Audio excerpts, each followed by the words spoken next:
Hey, heathens. Alright. I feel kind of bad for doing this video. Because I really do like this guy and I really don't want to do this. But if you make something addressed directly to me, and you're at least a considerable rival, I feel somewhat compelled. So Kabane, Tommy, dude. Alright, here we go. This is all goes back to my would they die for a lie video, where you've been this is so tired.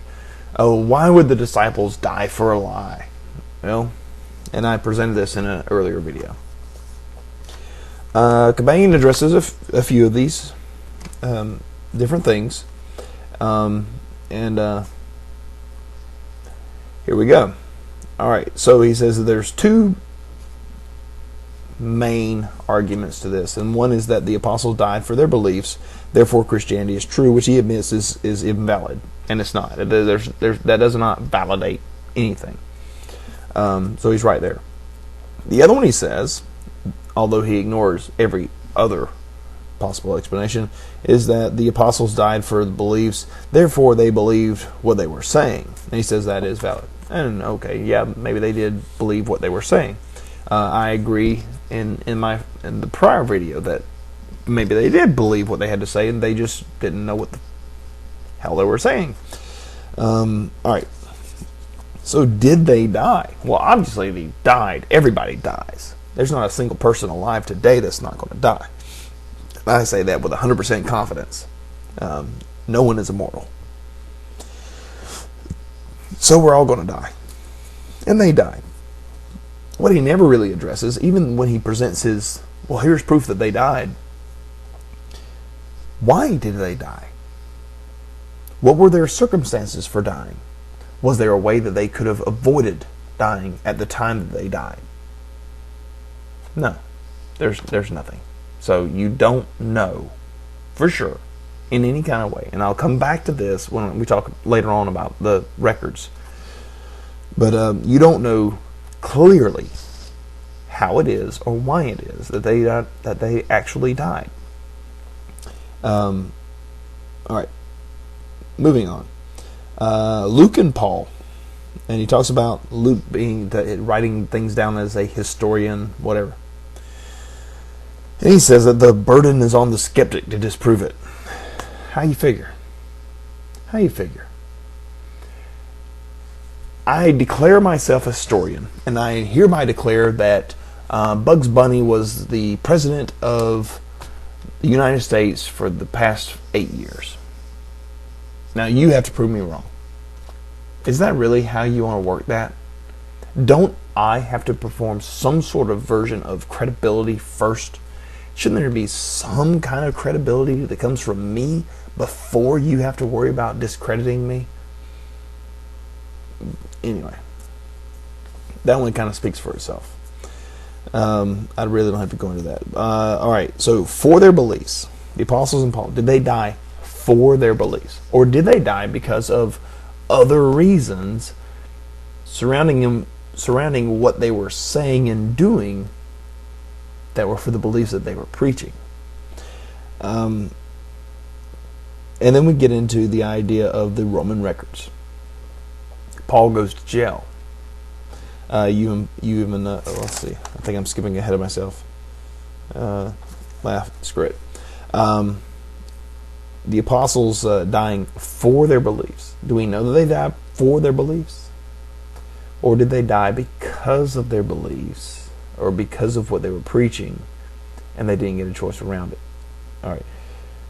Remember, Constantine wanted Christianity to be the governing body of the entire empire.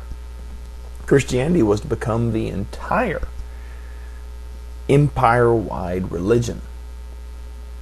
So, what do you think he would have done with any record that contradicted this idea? Oh, you don't think he would remove them? You don't think that he would get rid of these things? Then explain to me why it is that it took so long for us to find the Gospels of the Gnostics. Why is it that the Gnostic Gospels were all burned, except for a small few, some of which were buried into a mountainside, and we found them later? Why were they hidden? Why were they not allowed to be public record? Maybe because they didn't want those exposed? Gee, I wonder why.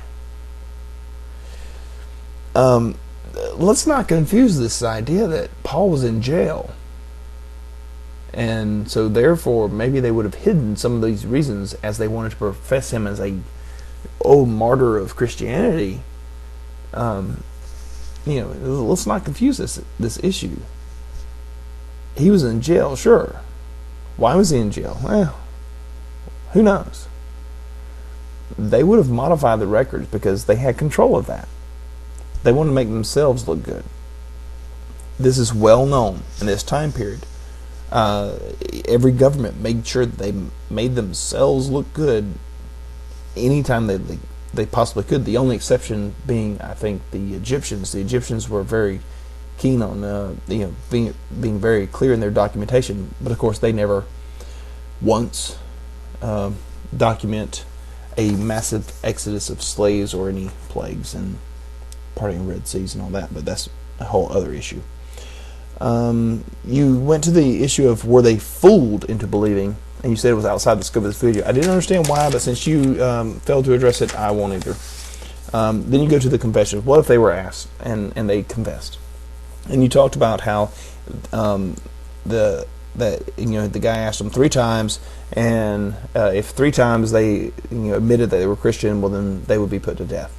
Did they know that? Did they know that all they had to do is on the 3rd time admit that they were not Christian, that they would live? Or did they think that maybe these people would be sane and not kill them for believing in the same invisible sky daddy that they did? Maybe they simply thought that they wouldn't die for a religious idea, being as that the Romans ruled this nation and they believed in something different than these people. You know what I'm saying? They're just, maybe they didn't think that this would be that big of an issue. Did they tell them that they would die on the 3rd time? Anyway, of course, that's also his story, isn't it, that he gave them 3 times. I'm reminded of the Red trials, where McCarthy just absolutely destroyed American lives by convincing people that these people were communist. I'm sure they asked them to, and even though they would have denied that they were not part of the Communist Party, they were still found guilty. But anyway, whatever. All right. You talked about how it was clearly implied that this guy would ask 3 times, but did it actually happen? That was kind of the point I was making there with the Red Trials thing. All right. So with those under Roman rule, have mentioned the confessions of the apostles. You said that if they had confessed that they were lying, wouldn't they have mentioned that? Again, Constantine is the one who decided that this would be the Roman Empire's governing religion. Why would he allow any kind of explanation like that to exist in the records? Wouldn't he have all that sort of thing removed? So, even if it did exist, I don't think it would continue to exist. And again, the Gnostic Gospels is a perfect example of how that is played out. And then we get to Paul being in jail. And, if he's still in jail, why would he do this? Well, I remind you, as you know this, Paul used a scribe. Paul didn't actually write anything. His scribe did. So what's to stop this scribe from simply making these letters as this particular scribe felt like? And what would he have gotten from it? 10% of your money, as law required. He got something out of it. I still say Paul was a con man.